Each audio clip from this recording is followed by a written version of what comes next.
What if the father from Mortis saved Anakin on Mustafar? Let's explore the depths of it in the video. Anakin closes his eyes and screams as the fire consumes his body. He writhes around on the stony shore, feeling his body burn as the lava spreads across it. Although only a few seconds pass, it feels like an eternity. But as the pain looks ready to consume him, a blinding light shines through the air, leaving Anakin wincing and covering his eyes. The light is painful, but in a different way. It is blinding and sears through him, laying bare everything he's done, where even closing his eyes offers no relief, and none of it prepares him for the voice. You have thrown this galaxy into disorder, boy. Do not grovel on the sand. Your destiny still awaits you. Visions suddenly fill his mind. These show him a place rich in the Force, whose powers are so strong they fill him with new energy. For just a moment, the pain in his body ceases, but it is also familiar. Anakin has been to this place before. He has felt this power once. Mortis. This is where you must go. Make haste.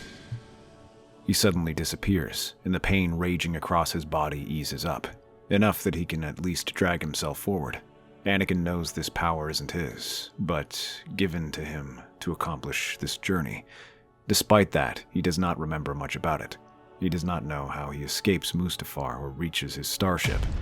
The only thing he remembers is how good it felt once the burning sensation left him. If Mortis can take that from him, he will take his chances. But as soon as he crawls out of his starfighter, the pain in his body flares up. Even the cold winds blowing around him provide little comfort. Instead, it allows the Force ghost of the father to appear, his face grimmer and more stern than ever. You should have remained here, boy. So you can enslave me? So that I could serve you and your children? So you may learn about the Force and balance. You would have studied under beings with millennia of experience, learned in a place rich in the Force. Instead, you gallivanted off, destroying the galaxy to serve your whims. Anakin roars and struggles forward, but then immediately screams as the pain comes rushing back. The father looks over him and offers a severe look. Make no mistake, child. I saved you, but not because I care for you. Here you shall learn, if not for the galaxy, but for yourself. That is the only time the pain will stop. Anakin writhes and glares up at him, but then agrees to these terms. Satisfied, the father allows the pain to ease and begins working with him. The first course of action is to heal Anakin of his injuries. His burns are slowly healed while his limbs are restored. He provides Anakin with temporary prosthetics to wear until such a time that he can heal them properly. After that, his powers must be strengthened through training and experience, and that begins in earnest. Anakin stands barefoot within a chamber of light. The walls pulse with a soft, living glow, almost like the skin of a star. The air is still warm and carries no weight, only peace. Even with the daughter's death, the temple has lost little of its luster. You are not broken, only lost, confused. I betrayed everyone. Obi-Wan, the Jedi, Padme. And yourself. You went against everything you stood for. That is the greatest betrayal you have done. All for the fear of loss and death. Before we can go any further, you must combat that. He spreads his hands out, and the room's glow brightens until it becomes a blinding white. The whole room blends, leaving him unable to make anything out. That is until the memories start flooding in. They aren't just images running through his mind, but feelings. The feelings he felt when he lived them, and how he feels now. The laughter of a boy pod racing, a mother's touch, the firelight of Padme's eyes when she says she believes in him. He breathes deeply, slowly, allowing them to wash over him. There is no judgment here, no war, just the truth of who he was, where he didn't need to hide anything or please anyone. Anakin reaches out to touch his mother's face, but as his fingers brush against her, she fades into the light. He stares in surprise, but the father places a hand on his shoulder. She is not here. She is long gone. Nothing you do can ever bring her back, and nothing you do will ever prevent others from joining her. So what is the point of all this? To remind you of what truly matters. You were so quick to chase your dream that you forgot what was real. None of this is real? No. The joy you felt was real. The love. The freedom. None of that was an illusion. But you've spent your life chasing what cannot be kept, trying to hold on to what must change. That is where your pain begins. A child dreams of stopping time, of keeping everything the same forever. But you are no longer that child. Anakin has no response, but the father does not wait for one. Instead, he simply begins to march off as the chamber returns to normal. Anakin can only follow after him and look where he's going. On the other end of this valley, another temple awaits them. This one is of cold obsidian. Jagged stone juts like broken teeth around a dark pool that ripples without wind. Anakin stares at this place, feeling a cold shiver down his spine. But the father does not notice. Instead, he makes him look. This place represents you, boy. You fear what you are. You fear what dwells within, and yet indulge in it when the moment suits you. I know what I became. I don't need your lectures. Do you? Or do you still think you are doing it all for the greater good? When Anakin doesn't answer, that is all the response he needs. Then it is time you face your reflections. From the nearby pools, blackened water churns, forming a towering figure of Vader. Armor intact, saber ignited. The red blade hums low and menacing, yet the figure does not strike. It waits. I'm not him. No, you do not look like him. But that is where this path will lead you. The sooner you accept it, the sooner you can rectify it. As the father fades, Vader rushes at him. Anakin readies his lightsaber and blocks the strike. Their blades lock, and he stares into the empty blackness of Vader's eyes before breaking off. The two exchange blows once again. Anakin dodges, parries, spins, but the shadow mimics every move, every emotion. Rage meets rage, guilt against guilt. Sparks scream through the cavern as blue and red collide. He does not hold back his emotions. Despite the icy sensation that Vader gives off, his emotions run wild, and every blow sends Anakin stumbling back a bit further. He glares at the creature, tempted to unleash his anger all at once. He wants to strike him down and retaliate. Vader almost welcomes the attacks. But then the shadow stops. The red glow fades. The reflection crumbles into the pool, leaving only Anakin, whole, lightheaded, and breathing heavily. You hesitate. He was just like me. Though he wore that armor, he acted like me. He knew what I knew. And he remains as unbalanced as you. The galaxy is in turmoil and hangs by a thread. Only you can restore it to its rightful place. I am not ready. Perhaps. But that is why you shall remain here, to help restore order and act as the steward of this place, as you should have done until you were ready. Anakin nods, and this time he takes those words to heart. For the next few weeks, the two of them train and travel through Mortis. The place has changed significantly since Anakin left years ago. The planet has fallen into hard times, with its verdant greenery all dying. The force that flowed so naturally before appears twisted and broken. They are like arteries that are clogged. The animals that dwell there now run wild, and some are driven mad. All of this presents the challenge for Anakin. His task is to put them in order and begin winning back balance in this strange place. He travels with the father, hunting down and healing the maddened animals, or putting them down if they're too far gone. He travels to nexus points in the Force, those which are choked up with energy, and tries to act as its conduit to let it flow freely once more.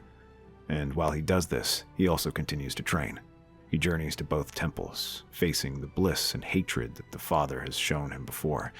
He's not sure which is more grueling, but his encounters leave him pushed to his absolute limit.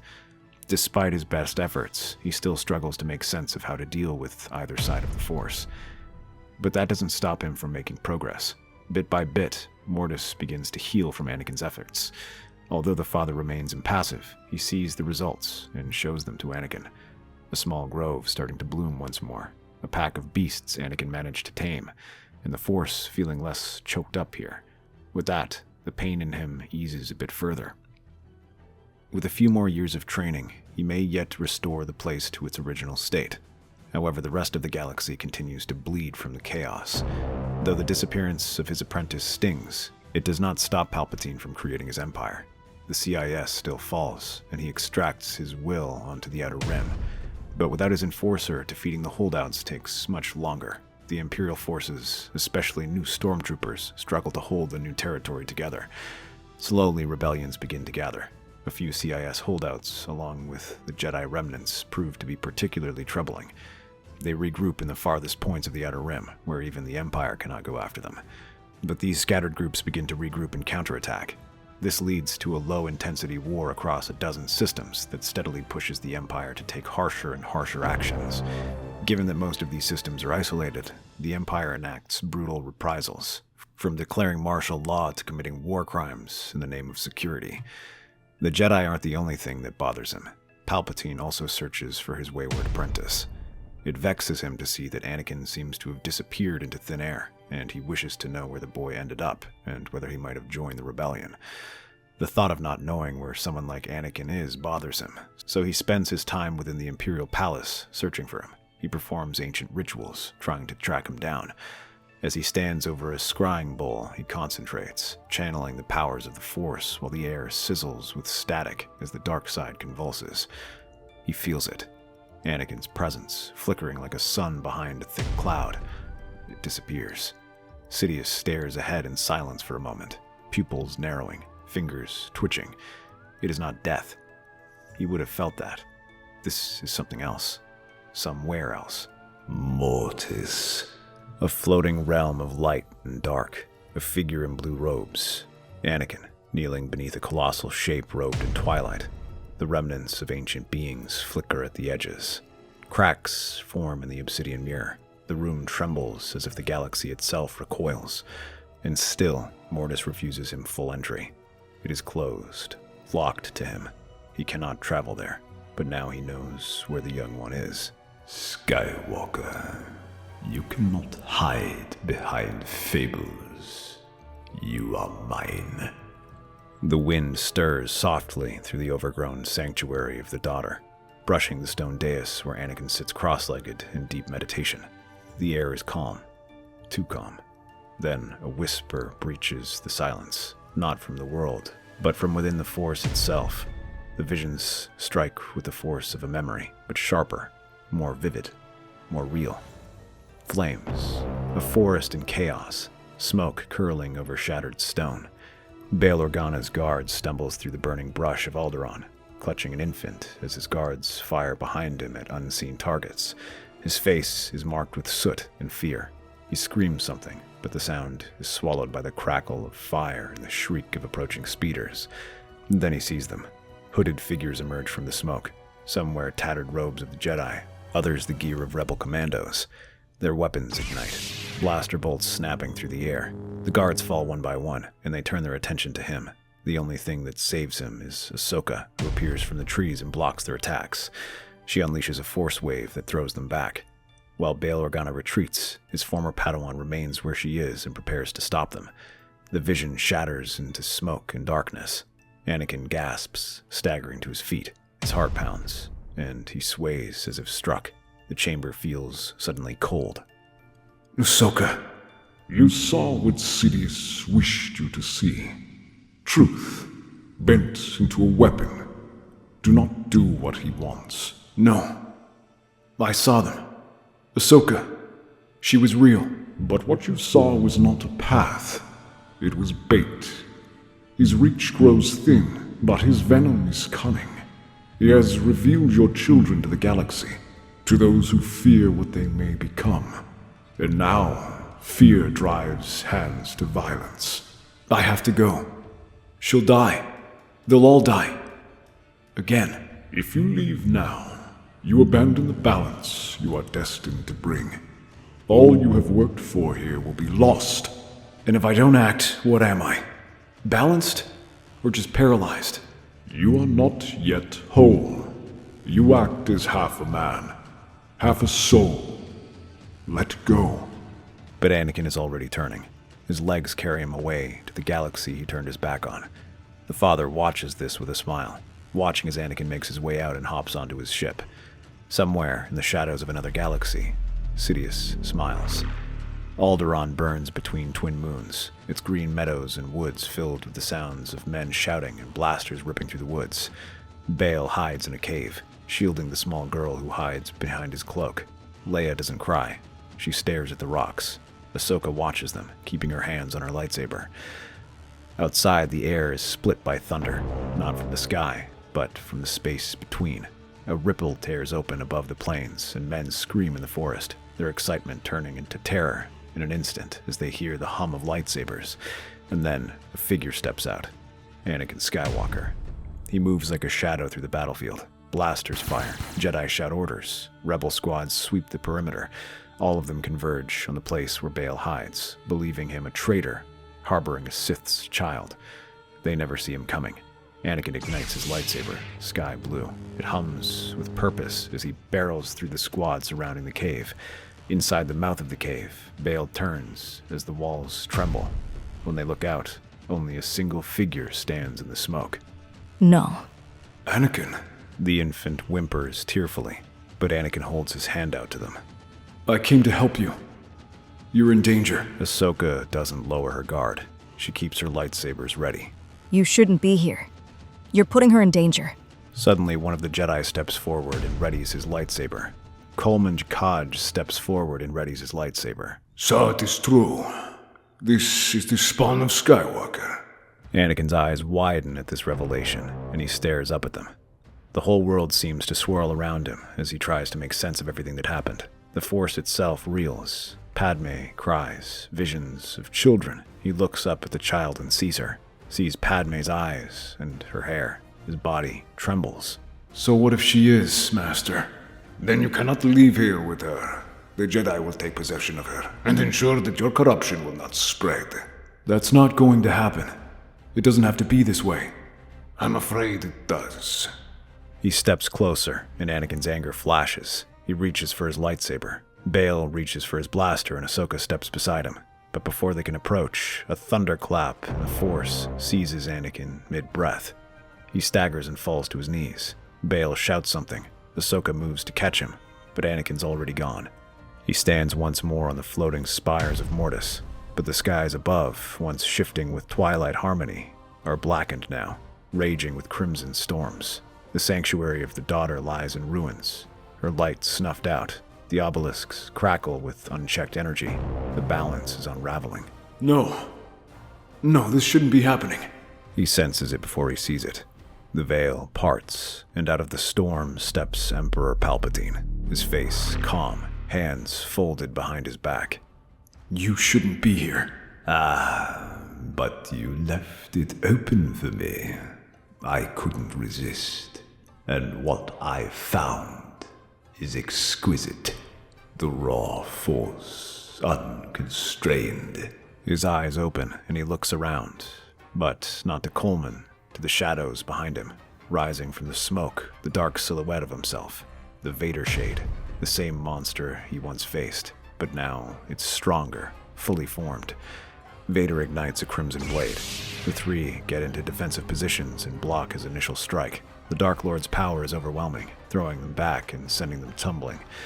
He turns to face Anakin, who parries the next strike. He raises his lightsaber in their weapons lock. They stare up at each other, and he shoves him back.